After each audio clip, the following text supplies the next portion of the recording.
मैं आज हाथ जोड़ के फील्ड मार्शल से अपील करता हूं कि खुदा के लिए एक जंग आपने जीती है भारत के खिलाफ, अब ये पाकिस्तान में जंग है, ज़रात की जंग है, ये भी आप आके जीते। आए इसमें इंटरवीन करें।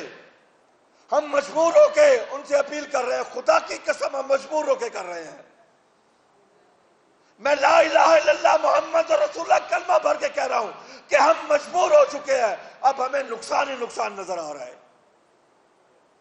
कभी किसी हुक्मरान ने आके ये दिलासा नहीं दिया, ये हमें आके बताया नहीं है कि काश्तकारों को नुकसान हुआ है, हम आपके साथ खड़े हैं। आके अनाउंस किया जाता हम ट्रैक्टर दे रहे हैं, फलां दे रहे हैं, फलां। कल भी एक मीटिंग हुई है, कम 20 अरब रुपए सब्सिडी देंगे। भाई 2-2 हजार अरब की फसलें हमसे लेके एक एक फसल में 2-2 हजार अरब का नुकसान देके 20 अरब हमें देंगे, हमें खैरात देंगे। हमें आपकी खैरात नहीं चाहिए, हमें अपनी प्रोड्यूस का रेट चाहिए, हमें अपनी फसल का रेट चाहिए। क्या खाने के लिए सिर्फ गंदम है पाकिस्तान में और कोई चीज नहीं है? क्या ये चीनी अवाम नहीं खाती? ये अवाम बिजली इस्तेमाल नहीं करती? आप कहते रोटी 14 रुपए की, अगर वो पंखा चला के खाए तो उसे 30 रुपए की पड़ती है। वहां कोई एहसास नहीं है। इस वक्त ज़राअत के बहुत बुरे हालात हैं। मैं हल्फन कह रहा हूं, काश्तकार के ना घर के हालात अच्छे, ना खेत के हालात अच्छे, ना बच्चों की तालीम के हालात अच्छे, ना उसकी सेहत के हालात अच्छे। वो आपके लिए साल के 365 दिन काम करता है। 365 दिन। क्या जब वो बीमार होता है उसे कोई है तरजीहात? का कभी सुना कि किसान का कहीं कोटा हो? अब कल ही एक इस्लामाबाद में मीटिंग हुई है कि बाहर की सोयाबीन जीएमओ इंपोर्ट किया जाए। हमें कोई एतराज नहीं, आप इंपोर्ट करें, हमें भी तो जीएमओ काश्त करने की फिर इजाजत देना। एक अमेरिकन काश्तकार तो जहां के जीएमओ सोयाबीन अपना सेल कर सके, लेकिन पाकिस्तानी काश्तकार सोयाबीन जीएमओ काश्त नहीं कर सकता, उसके ऊपर पाबंदी है। ये नारवा सलूक पाकिस्तानी काश्तकार के साथ क्यों है? ये मुल्क तो हमारा है, ये कुर्बानियां तो हमारे बुजुर्गों ने दी थी।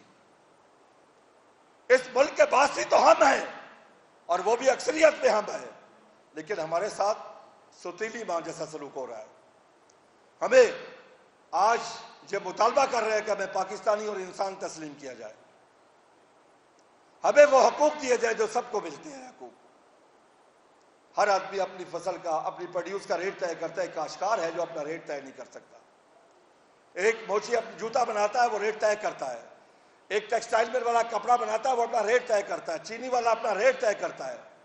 हर एक अपना रेट तय करता है, सिवाय काश्तकार। वो मजलूम है कि अपनी फसल का, अपनी 6 माह की मेहनत का अपना वो रेट तय नहीं कर सकता। फिर अगर इस मुल्क में, इस मुल्क की मैशत के साथ खिलवाड़ होता है गंदम इंपोर्ट करके या चीनी एक्सपोर्ट करके, किसी को सजा मिली? आपको अंदाजा है कि एक गंदम इंपोर्ट करने से बिलियन ऑफ डॉलर का लॉस हुआ इस मुल्क की मैशत को। मैं हुक्मरानों से कहता हूं, आए हमारे साथ बैठ के हिसाब तो करें कि नुकसान कितना हुआ, काश्तकार को कितना नुकसान हुआ। 2 सालों में काश्तकार को सिर्फ गंदम की बात में, इस इंपोर्ट की वजह से 2200 अरब रुपए का नुकसान हुआ है 2 सालों गंदम में। जो असल रेट से उसे कम रेट मिला, 2200 अरब रुपया। और मैं चैलेंज से कहता हूं, इस फिगर को कोई आकर ठुकरा दे, मेरे सामने बैठ जाए। हमारी कॉस्ट ऑफ प्रोडक्शन खुद निकाली पिछले साल 3410 रुपए।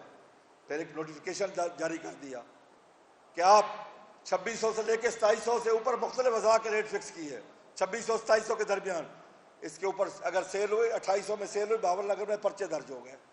कास्ट ऑफ प्रोडक्शन 3410 किसने निकाली? हुकूमत ने।